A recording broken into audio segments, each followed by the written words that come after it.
Dog. What is up, guys? Welcome back to our YouTube channel.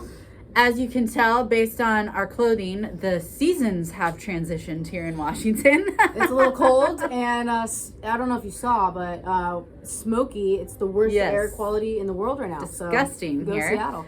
And everybody knows Allegra. She's been on here before. So today, because we both have gone through this recently, and a lot of people are going through this as well with the competition season coming to an end. The last shows here are in like 3 weeks. So we're going to kind of, come to. We're going to chat about transitioning from prep into an off season. And you can even take this like transitioning from a cutting period to back to like a maintenance or a growing phase if you are just someone who is doing lifestyle, nutrition, and lifting. Because it is hard. It's hard when you're working towards a specific goal and that goal is getting smaller. You physically getting smaller, not the goal is getting smaller. Yeah, exactly. And your whole body is shrinking. And that's your goal for month after month after month. And then you do your show or you reach your goal weight and that goal shifts. It's definitely a hard transition, not just physically, but even more mentally. I was going to say, physically, yes, you do see changes in the mirror. You see, your face getting a little bit fuller. I know mine just kind of, I have like little chipmunk cheeks now. So that's always like the hard part because you see yourself. But, mentally, you're all over the place. You had this goal set for, it could be years, for some people, but you had this goal to get on stage, get lean, all of these things going on. And now you all of a sudden have to do a 360 and switch everything and be like, you know what? It's time to gain weight and lift heavy and, overall have energy again. I don't know about you, but being in this off season, I am feeling, at first it's tough, obviously, but I feel like so much more energized. I feel super strong in the gym right now. All my food is going to good use. And this has to happen to progress. Yeah, totally. And I think that's the biggest thing. Like when you are in a deficit or you are dieting or you are getting ready for a show, like your body is, what the body does is so amazing, and your body continues to adapt and your mind adapts with that. So like when your energy is starting to go down, you adapt because that becomes your new normal. And I don't think you really realize how crappy you actually feel and how low your energy actually is. And you don't notice the little things, like you quit fidgeting as much. You don't actively get up and want to go like walk your dog, or you don't do as much like around the house. Like your body is physically conserving energy as much as it can. Yeah, it's and starving then essentially. When you switch back over to like feeding it and fueling it and you realize how much energy you have, you're like, whoa, I did not even realize what a walking zombie I was for the past whatever months. 16 weeks, 20 weeks, whatever. Yeah. I don't know about you too, but like energy is up and my sleep is better. Yes. My sleep, all of a sudden I'm like, sleeping 8 hours again instead of like, getting in the middle of the night to pee because I'm so lean that I can't hold anything anymore. Or having to get up super early because you have to fit in fasted cardio. Like this is like, as much as it's still for us because we are competitors, but like I said, this can be for a lifestyle person too. This is such a life season right now where like we're still focused on our goals, but our life doesn't have to revolve around it 24/7. Like there's so many benefits to like a building, a maintenance phase, or an improvement season for competitors. Right. And going into the season, lifestyle, competitors, whatever, we focus on PRs. Yeah. Right. So not only PRs in the gym, lifting heavy, getting shit done, but PRs in your life. In life. So how's your career? How's your job? Are you progressing in that area? You can spend a little bit more time and growth in that phase, and then relationships and, building and growing and progressing within those. Like PRs don't necessarily just have to be in the gym. Yeah, I love that. And it's just, PRing in life. Like, what did you do yesterday that you can better today? I love that. Things like that where it's just, puts a little bit more time and effort into those relationships. Your boyfriend, fiance, husband, whatever it is, family.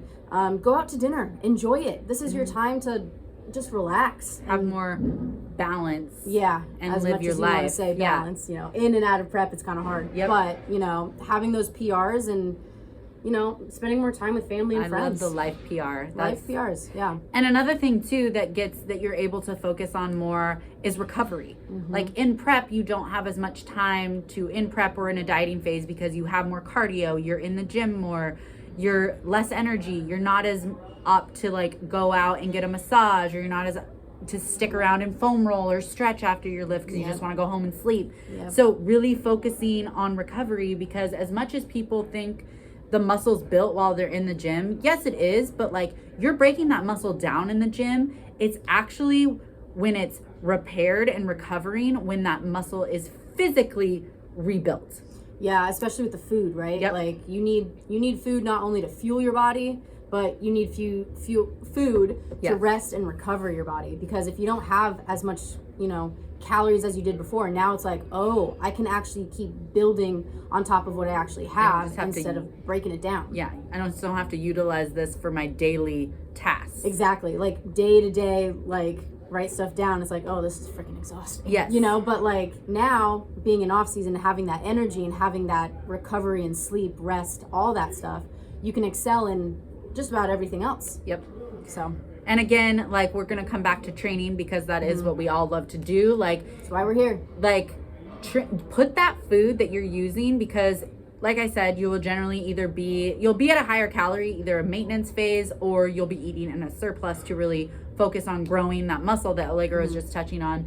Put that to use. Like train freaking hard. Now I'm not saying go out there and like clean and jerk and like all of that. Like you still want to focus on form and be very specific to your goals, but put it to use. Like use it to fuel your workouts. So prioritizing your food around training, making sure we're getting in a good amount of carbs and protein now that we have it around your training. And honestly, I like having a little carbs before I go to bed too, because it helps sleep. Yeah, follow me on Instagram. I have my little bowl of cereal before. It makes me feel good. I feel full, and I can go to bed just knowing I did everything I could today. And it just, I don't know, it makes me sleep better. So really padding that food around your training is going to just excel your recovery and rest periods too. And, after, your post-recovery meal, tells your body, okay, it's time to go, instead of like flight or fight when you're working out, it's time to go into rest and recovery mode rather than keep burning stuff that you don't even have in the tank anymore. So, if you're going out, if you're getting free meals or intuitive eating days or what have you on the weekends, great. The next day, utilize that food and do a hard posterior day, leg day, pull day, something like that really gets all that food and fuel back into the muscles. So then we can just keep growing and focus on, keep on building what we got. Yeah. And I really do want to kind of touch more on the nutrition aspect, because I think that's a big what a lot of people struggle with the most in this like switch. Yeah, like lifestyle or diet or competitors. Yeah, because training, like our schedules don't really change. It's not so much that like what we're doing day to day changes. Yeah, how you feel doing it changes, but you're still in here, you're still training, you're still eating. But what a lot of people struggle with is because you don't have a specific like tangible goal that you're specific working towards, or a specific weight goal. It's hard to stick to that nutrition plan, and people tend, since they were restricted for so long, or they felt restricted for so long, they tend to feel like they want to eat everything now that they have a little more leniency. Right. So what would be like your biggest, because we've both been through multiple reverses at this point. Yeah. Would you say your first reverse was successful? You know what? My first reverse didn't really exist. There wasn't really a reverse period. Yeah. I didn't know. I was obviously first show. I didn't know what a reverse was. But of course, show after show and coach after coach, figuring out different methods and methodologies of, reversing into a show, reversing out of a show, things like that. But now, looking back, my first reverse, I still was kind of scared of food in a way, because I was on a strict meal plan. And I stuck to that meal plan as long as I could, really. And, even though I stuck to it, my body was just like so exhausted. I didn't get more food. I stuck with the same smaller amounts, So now there's so much more science behind being able to reverse properly and getting your caloric intake pretty much as high as you can while still having your metabolism just fired and being able to eat more. Because now you get we get free meals, we get, carb bumps probably almost every week, if not, every other week. So now we get rewarded because our metabolism is just fired. Yeah. And that brings us to a point too that we're going to touch on later, but like keeping your coach or having someone help you through this journey, and just as cliche as this sounds, like trusting the process, sticking to your plan. If you go off your plan, if something happens, like you can't change the past. The only thing you can change is what you do moving forward. And one of my favorite like sayings recently has been like, just because you popped one tire doesn't mean you need to pop all four. So just because you messed up one day doesn't mean you have to continue messing up the day after that, and it turns into like a month-long issue. That's when that fat is going to accumulate, and that's when you're going to start having issues. Just like one salad didn't make you skinny, like one little like mess up on your diet isn't going to make you gain 10 pounds of fat. Exactly. Like, still check in with your coach, right? And be honest. Transparent. Be honest, be transparent. I think that's the biggest thing as coaches that, we respect with our clients is, dude, I had a Snicker bar last night. I wanted it. I ate it. And I'm like, okay, great. It's done. And now we move on to the next. And if we don't know, we can't actively adapt the plan correctly. If we think that you're sticking to your plan, but we see the weight going up, we're like, what's going on here? And you could stay in a deficit for a longer period than needed because we think that your body's not responding to this amount of food right. Or we could think something else is going on internally, and it's really you're just eating extra Snickers bars or something. Exactly. But that also brings us to another point of, don't keep some of that trigger food in your house. If you are, craving that sugar, we've talked about it. We like going out, getting our free meal, burgers, fries, That's another point. us. Going out, getting that meal, enjoying it with family, friends, having fun, and then coming home and not bringing the food with you. I think that is something that I have learned personally. Gone out, grabbed, I'm just going to grab a pint of ice cream. Come home, guess what? Bye-bye ice cream. Like, the pint's gone. It's gone. And it goes by very fast. So being able to keep the food at the restaurant or, at somebody's house and then leaving, I think is a big plus in the reversing. And the nice thing too at a restaurant, like, the portions are bigger, but it's portioned for you. You can't like really go back unless you're going to pay more. So make it a little harder to have those overeating episodes for yourself. Don't just make it easy to like grab something from the pantry and then just sit there and eat a whole bag of chips. Because before you know it, you just keep munching. It's gone. And it's like, okay, coach, sorry, I had a bag of Fritos today. Yes. And like we said, if something may happen, if it does happen, it's not the end of the world. Put that food to use, have a good ass workout the next day, and just get back on your plan. Like, don't try to undo it and eat less the next day or do more cardio, because that's just going to start a vicious cycle. You want to get your body, because your body is really, it's trying to figure out what's going on. So like your hunger cues are off, everything like that.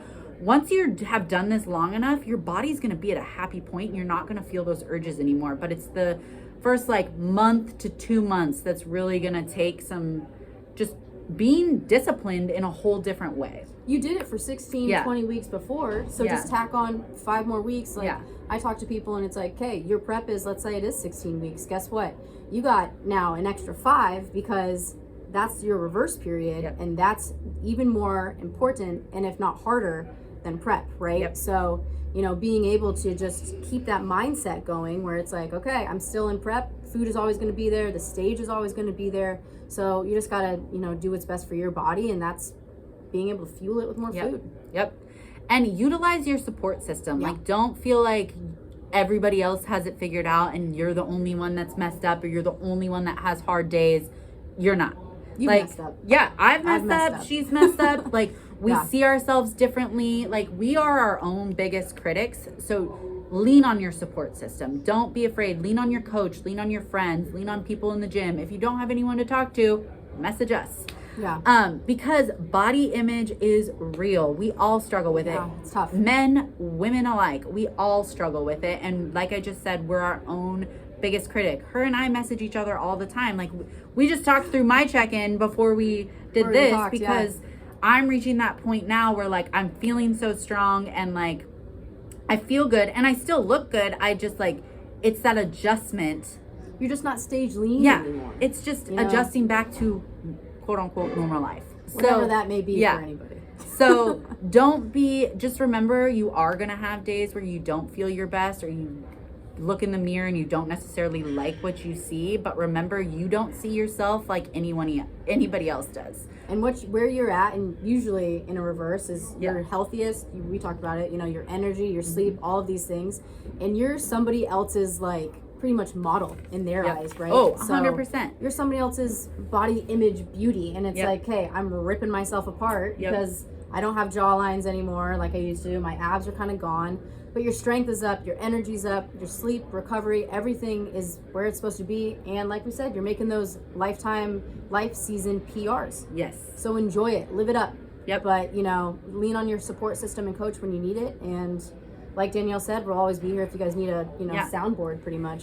And I think one other thing that's like the biggest struggle that people deal with, because if you're coming out of a dieting phase or working towards a prep, you've been so focused on the scale and watching the scale go down, and now seeing the scale go up is a really hard pill to swallow. But just remember, you're not walking around with that number like tattooed on your forehead. No one cares how much you weigh.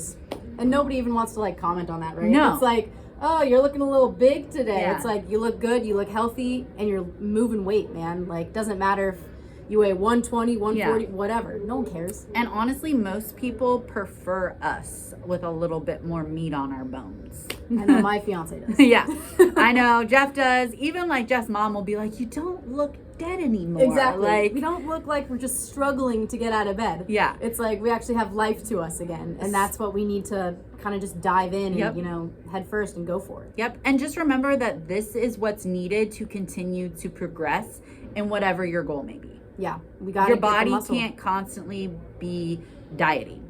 That's not good for your health. That's not good long term. This is a way to make this lifestyle sustainable and maintainable. Yes, sustainable, maintainable. It's just another part of the process, and there's a season for everything. And if you're going into an improvement season right now, or a bulking phase or growing phase, remember it's winter. Oversized hoodie like season. Like, wear clothes that you feel good in. Don't feel like you have to fit into your small little tiny clothes. Like, wear things that make you feel good. And buy some new ones. I mean, I just bought I went from a small to a medium this past couple of weeks with my spandex. And it's like, you know what? They're way more comfortable, and I don't feel like I'm squeezing into something, and I feel damn good about it. And again, no one's looking at your tag to know what size you're wearing. Nobody cares. But yeah, that's kind of like, those are our biggest tips. And again, if you guys have any other tips, or if you have any questions, or have anything else you want us to touch on, go ahead and put that in the comment box. If you need to reach out to someone, don't be afraid to reach out. I will link our Instagrams below. And thank you for joining us, and we'll see you guys on the next one. See ya.